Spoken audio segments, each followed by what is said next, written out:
Hi, Phil Lindsay here at the Lancastrian Suite in Gateshead, ahead of Phil Jeffries', well, it's a big showdown, mainly between Glenn Foot and Kirk Goodins, but good show on tonight. We've got Spud Woollatt here, one of the, shall we call him Chief Whip? He's not a politician, don't worry, but he was at the show at Morpeth last night, Steve Ray's show, so we'll ask you a few questions on that one first. Yeah, no problem. How did that one go last night, Spud? I thought it was absolutely fantastic. It was something like the first professional boxing show in nearly 70 years, or something like that, you know, to come to Morpeth. So it's excellent to spread the word of boxing, professional boxing, throughout the North East, as you guys are doing a really good job doing that as well. There's more guys from Northumberland turning over at the minute as well, so it's good to take it further north. Absolutely. So it was really some good fights. It was a shame that there was only 3 fights, but I believe that they still got value for money for a 3-fight card. It was a shame that there was only 3 fights, but the atmosphere in there was excellent. Yeah. There were some good fights. Paul Gidney, he fought, you know, one of Mal Gates' boxers. He was turning over. That was a good. He made a good debut. Made a couple of mistakes, but you know, as you do in your debut. But overall, a really good debut.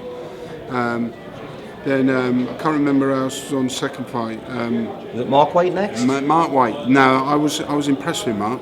I really was. He's so big for the weight as well, isn't he? Yeah, I was impressed with Mark. I've got to say, I was really impressed with Mark. And then Nella. Now, Nella knows I love him to bits. Yeah. But I felt he struggled a little bit. You know, obviously his good lady's just had a ban two days before, so naturally, you know, he's probably had no kip if nothing else. No kip. But Nella's obviously got bigger things and better things to come. But it's them sort of fights like last night that could potentially slip up. Yeah. You know, so. Yeah, well, I've seen a post on Facebook from Nella this morning. He said even after the first round he was absolutely knackered, and he's. Yeah, but he dug deep. He dug deep. Yeah. He always does, Nella, though. You know, and he's a really, you know, I know you don't, boxing doesn't do nice, but he's a thoroughly nice guy. Yeah. And Mel is a top trainer. Mel, for me, is one of the most underrated trainers in boxing at the moment. You know, and as long as we can keep spreading the word of boxing in the North East, Mel Gates is going to be one of them trainers that's going to be extremely busy. I really do believe that. You know, so yeah, overall good news. So it was a good show in general. Obviously, like you say, it was a 3 fights with 3 good fights in there. Yeah, 3 good ones. Yeah. And obviously moving on to tonight. Well, what can you say about tonight other than it's an excellent card, stacked from fight 1 to fight 10. Yeah. Again, another absolutely fantastic advert for North East boxing. This is what we absolutely desperately need, and what I find intriguing about tonight is the top of the bill, Glenn Foot versus Kirk Goodins.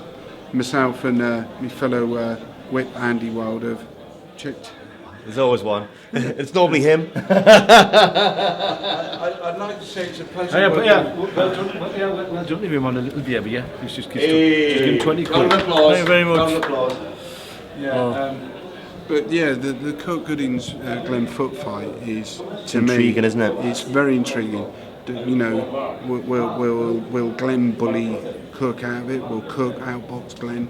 You know, it's that fight alone is worth the entry fee for me on its own. Yeah. If there was no other fights on the card, that fight on its own would be worth the entry fee.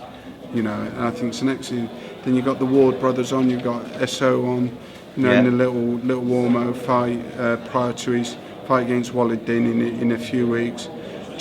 Just overall, and for me, a fantastic card and a fantastic advert for North East boxing. Especially with Jordan Ellison taking on Lewis Ritson as well. Obviously, that one getting made late. Another local derby. You know, people are very judgmental about that fight. I'm not just saying this, but that's hard to call. That's really hard to call. You know, you get used to it when you're doing this job. You sometimes you go into the job and you see the card and you see the promoter and you see the card and you go, oh, that's predictable, that's predictable.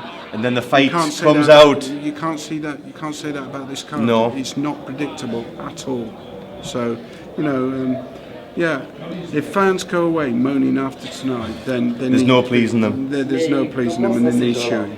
So yeah, overall a really good, you know. Phil Jeffries should as much as it pains me to say because he's a Sunderland supporter, but he should congratulate himself on putting such a card together. Well, I think he's been doing it for a while now, and the cards have been getting better and better, and the crowds are getting better and better because people are coming back because they want more. Well, look at it tonight. Boxing is another hour and a half before boxing starts. You know, just on the crowd that are waiting out there downstairs. You could virtually call it a sellout anyhow. I think there's about 50-50. There's about 50-55. 10 bouts, quality for 35. You know, he doesn't. 50 a fight. Can I just say, he doesn't do bad for a Sunderland supporter. The only thing I really would ask all the listeners to this interview, you know, could you just sort of bow your head and just have a little prayer for Phil Jeffries' first love, Sunderland Football Club. Because for me, I'm sorry this is not going to make me very popular, but they're going down. They are going down. They really are. Yeah. You know, whilst like Monica Lewinsky. And I feel sorry for you. That's just not too bad. You're getting beat now. I feel we may go down with 19th, not 20th. I feel sorry for Phil Jeffries because, you know, on one hand he puts on a really good card, he puts on a really good show for North East Boxing. On the other hand, his first love Sunderland.